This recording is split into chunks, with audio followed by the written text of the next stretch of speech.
Here we go. Yep, another Browns video. Cleveland Browns just got rid of Kenny Pickett. So let's see how that's going to affect QB room straight out of the horse's mouth. Go, horse. What went into the trade for Kenny Pickett, and what does that make you say about the faith that you have in your rookie quarterbacks to back up Joe this year?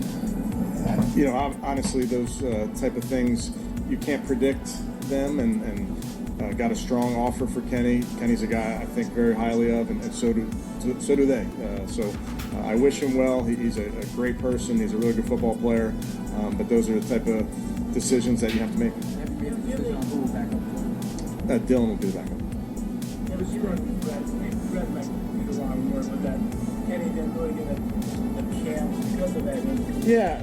Yes, definitely disappointed for Kenny in that he was out for all that time.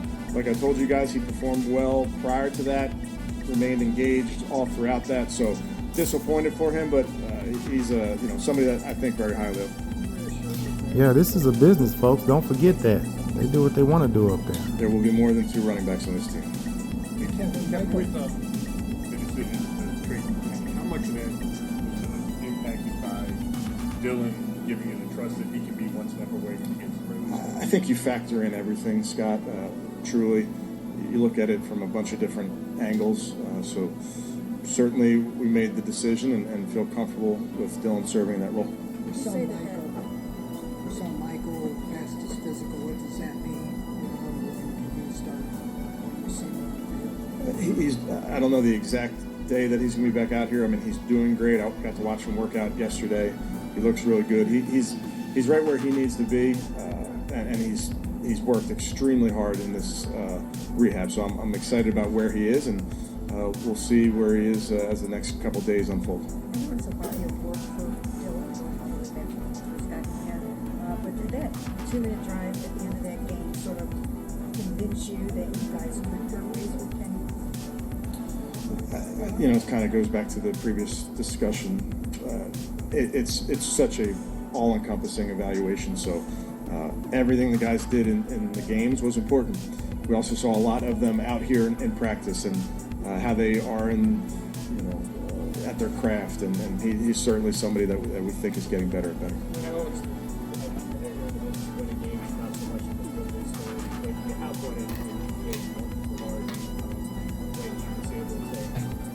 Make this team.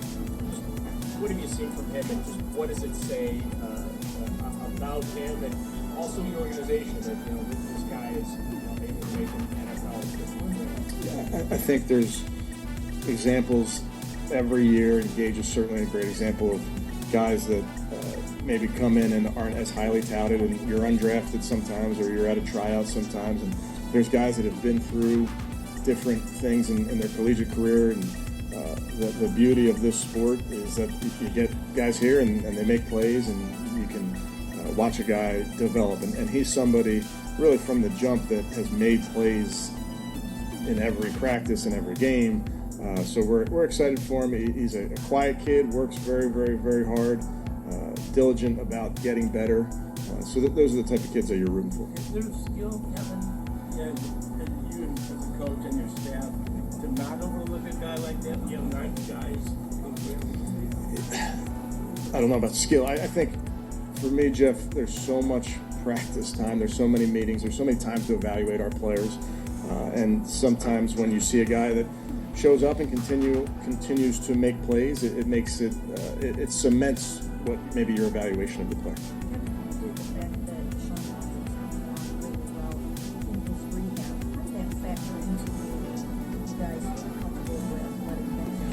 Yeah, I wouldn't comment to say that Mary Kay. Deshaun's doing awesome. I mean, he's doing great. I'm excited for him. I get to watch him work out as well.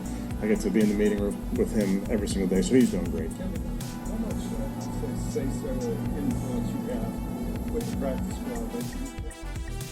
All right, so there you have it, straight out of the horse's mouth. Coach Kevin Stefanski named Joe Flacco the starting quarterback, followed by Dylan Gabriel. He will be stepping up to the plate at number 2. He did not mention the third string, We're going to assume it's going to be Shedeur Sanders. We don't know the situation with Huntley, but outside of he was released, so they could bring him back. Nobody knows. What I do know is this. The NFL is a big boy league with big money, the Billionaire Boys Club for real, not just talking. Those people will not allow fans or the public to determine their actions. The best thing a player can do is do all he can and use basically reverse psychology like what they have you doing and enjoy it and get all you can out of the situation until you land somewhere where things are going the way that you feel they should go. But the NFL is going to do what the NFL does. Peace. Represent. Like, share, and subscribe. Hit that like button. Hit that subscribe button. You know you want to.